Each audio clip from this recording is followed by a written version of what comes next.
بسم الله الرحمن الرحيم. بعد أن قرأت وبحثت أكثر من سنة كاملة حول علامات الظهور، ألخص لكم هذه الأحداث في هذا الفيلم القصير من الجانب العسكري فقط، معتمدا على روايات أهل البيت وتفاسير علمائنا الأفاضل. ويمكن أن تكون هذه الأحداث في عصرنا الحاضر أو بعد 1000 سنة، العلم عند الله، لا نوقت ولكن نأمل ونرجو.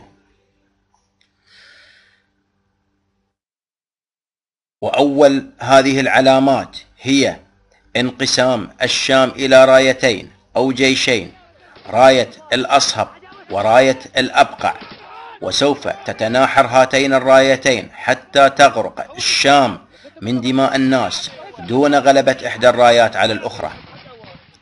وخلال هذه المعارك الدامية سوف يخرج قائد عسكري من منطقة درعا في جنوب الشام يلقب بالسفياني، ظاهره الدين وباطنه الكفر، ويكون خروجه قبل ظهور الإمام المهدي ب6 أشهر. وقبل ظهور السفياني ستحدث علامات، وهي رجفة في الجابية، وخسف في منطقة حرسته في الشام، وسقوط جدار المسجد الأموي من الجانب الغربي.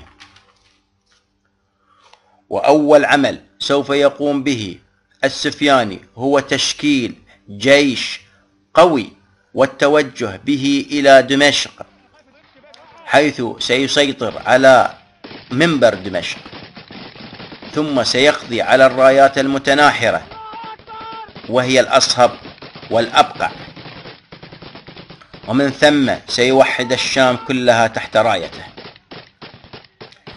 أثناء هذه المعمعة من قتال وتناحر بين الرايات الثلاثة، سيغتنم الجيش التركي الفرصة للدخول إلى منطقة تسمى الجزيرة، والمحددة في الخارطة باللون الأخضر، وهي تقع شمال منطقة الشام. وسيستولي الأتراك على مدينة قرقيسيا، والتي تسمى حاليا دير الزور. ويعزى سبب دخول الأتراك إلى دير الزور إما لأن المنطقة ذات أهمية استراتيجية أو لاكتشاف ثروة اقتصادية بها. بعد أن يسيطر السفياني على كافة الشام ويعيد ترتيب صفوف جيشه، سيتوجه نحو قرقيسيا أو دير الزور لطرد الأتراك منها.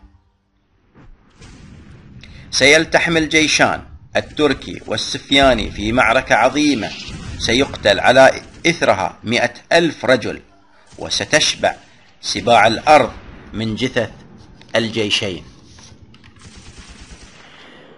لن يتمكن أي منهما بالفوز على الآخر، مما يلزم السفياني بتغيير خطته العسكرية بالتوجه إلى العراق بدل طرد الأتراك من قرقيسيا، حيث ستكون العراق دولة ضعيفة مهشمة لا تقوى على الدفاع عن نفسها.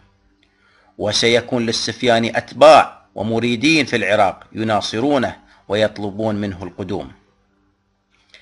سيتوجه السفياني أولا إلى بغداد، ومن ثم إلى الكوفة. وعندما يصل إلى الكوفة سوف يمثل بأهلها أشد التمثيل، وسيبقر بطون النساء، وسينتقم من أهلها أشد الانتقام. عندها ستتحرك راية من فارس تسمى براية الخراساني لنجدة أهل الكوفة ولطرد جيش السفياني، ولكن هذه الراية ستقف على أسوار الكوفة ولن تتمكن من القضاء على الجيش السفياني، ولكنها ستعمل على الحد من بطشه بالكوفيين والتنكيل بهم.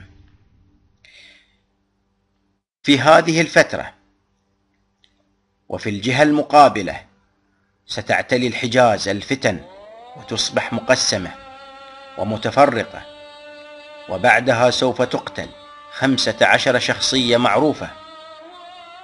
ونتيجة لهذا الضعف والانقسام في الحجاز سوف تخرج راية من اليمن، من منطقة تسمى صعدة، من قرية تسمى كرعة، راية تسمى براية اليماني، وهي من أصدق الرايات. واليماني وزير الإمام المهدي وقائد جيوشه،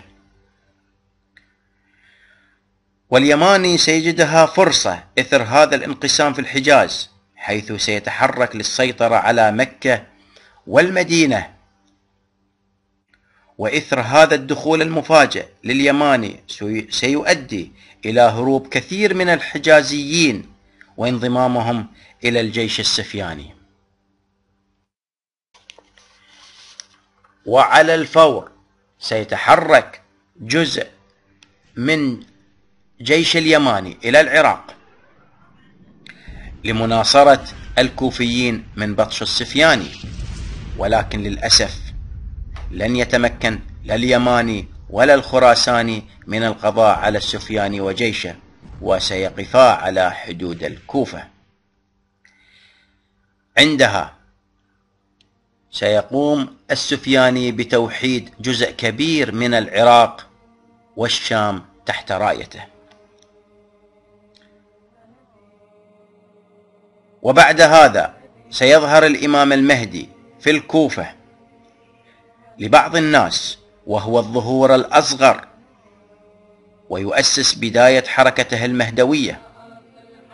ستصل الأخبار للسفياني بأن هناك حركة يتزعمها شخص في الكوفة يسمى بالمهدي، وعلى الفور يرسل السفياني جواسيسه وجيشه إلى الكوفة للبحث عن الإمام المهدي، مما سيثير الرعب في نفوس الناس. سيخرج الإمام من الكوفة على الفور وسيتجه إلى المدينة.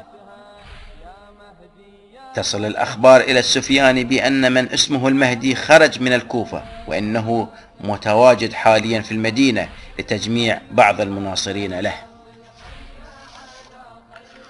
وعلى الفور يرسل السفياني جيش ضخم إلى المدينة، وللأسف سينكل بأهل المدينة كما فعل بأهل الكوفة، ويكثر فيهم القتل لتأييدهم لحركة الإمام المهدي.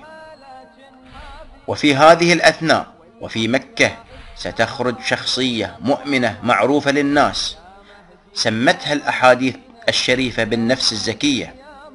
ستقوم هذه الشخصية المؤمنة بالترويج للإمام المهدي والدفاع عنه ونصح الناس بالانقياد خلفه، ولكن أهل مكة سيقتلونه بين الركن والمقام.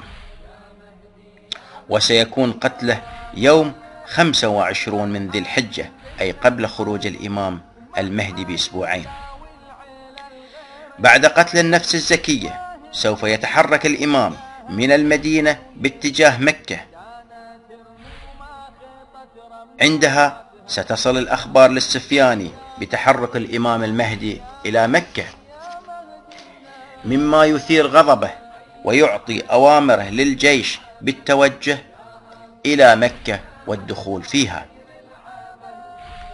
وقبل دخول جيش السفياني إلى مكة ستظهر آية من آيات الله، وسوف يخسف الله بجيش السفياني في البيداء ويقضي عليهم. سيتوقف جيش السفياني عن متابعة الإمام. في ليلة 10 من محرم ويصادف ليلة السبت سيظهر الإمام للناس بعد صلاة العشاء بين الركن والمقام، وسيعرف الناس بنفسه، وسيحاول أعداء الدين من قتله، ولكن سيلتف حوله مناصريه ويحمونه من الاعتداء عليه. وسيسيطر الإمام المهدي على مكة بالتعاون مع الجيش اليماني. وفي اليوم التالي حيث يصادف يوم 10 من محرم سيعلن الإمام المهدي خروجه للملأ وتأسيس دولته الشريفة بكل لغات العالم، وسوف تبدأ مرحلة جديدة، والحمد لله رب العالمين.